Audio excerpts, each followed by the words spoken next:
think people can actually relate to some of these if we narrow it down to the citizens, especially when they leave the country or those living outside the country.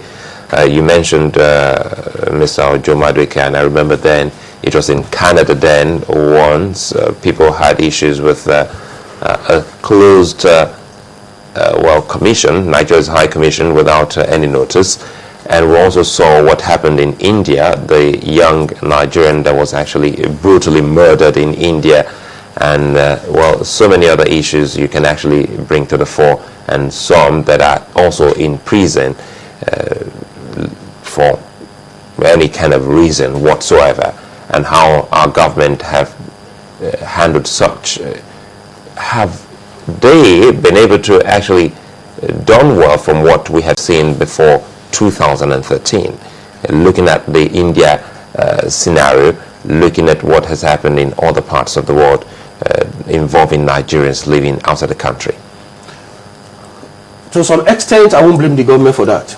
To some extent, I want to support the government in this in this regard. How? You see, most Nigerians travel with illegal documents, so they are not even captured officially. And once you go out of the country illegally, you don't expect official covering or backing for whatever calamity or whatever problems you encounter outside. If you travel legitimately, just like we have said about those Somali, those people concerned about, it was a legitimate business. They left the shores of Nigeria legitimately. You know, they were doing their business, you know, and everything. Beautiful. And that was why the Senate could take it up. You know, sentimentally, any organ of government could take the case of any Nigerian up, you know, if he's suffering some kind of persecution outside. But I don't think that should be the case. If you travel illegally, using fake documents, and even getting there, you are engaged in illegal jobs. Not only that, you are doing fraudulent activities. And then at the end of the day, you run foul of the law of that particular country, and you expect the government to come to your rescue. I'm not talking about those people. No, I'm not talking about those citizens. I'm talking about responsible citizens. I'm not talking about citizens that violate the laws of the land, travel illegally, get to that place, and then start committing crimes, and then you are expecting government to come and support you. No, but that is sentiment, and sentiment does not.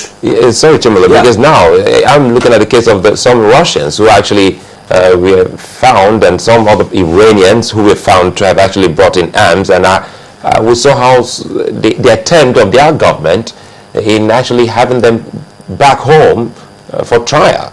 But we haven't actually seen that much of that from our own. So when you talk about sentiments, how does this play out?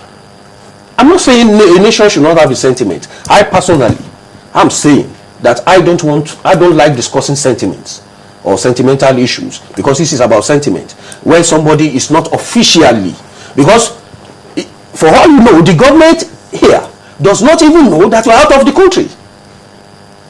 So if you are there, you are a non-existent entity. As far as the government here is concerned, that is the theoretical thing. What about those who have valid papers? Yes. Because now we're talking about some, for instance, you stay in Austria, and you have an expired passport, and you are being told that you have to travel all the way from Austria to the Netherlands because you don't have the facility to get your passport renewed in Austria. And sometimes when you go through all of that stretch by road, some of them encounter some problems with some of those people, and they run back or right home without anyone coming to the rescue. These are real issues. But we haven't been able to handle them properly. No, is it as a result of not having those who are knowledgeable manning the affairs or some of our commissions or embassies?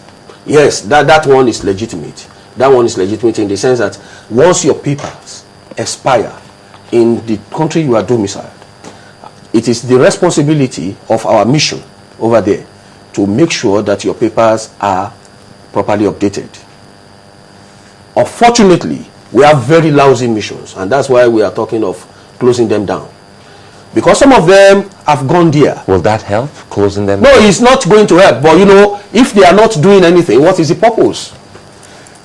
I mean, it's just a suggestion.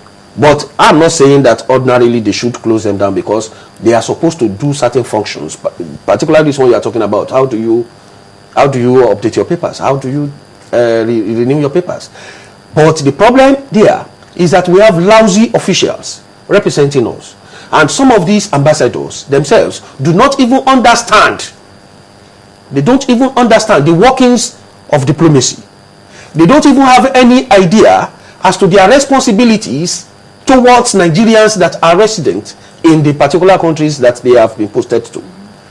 And even if they understand, they are nonchalant towards their plight. Why? Because those who are being posted out in the first instance are not people who are ready to do the job. They are being compensated on the basis of their political performance or support for the government. So when you send lousy people, when you send people who do not even know anything about the workings outside, when you send them there, they end up there, I mean, they get down there and start doing shopping. That's what they do.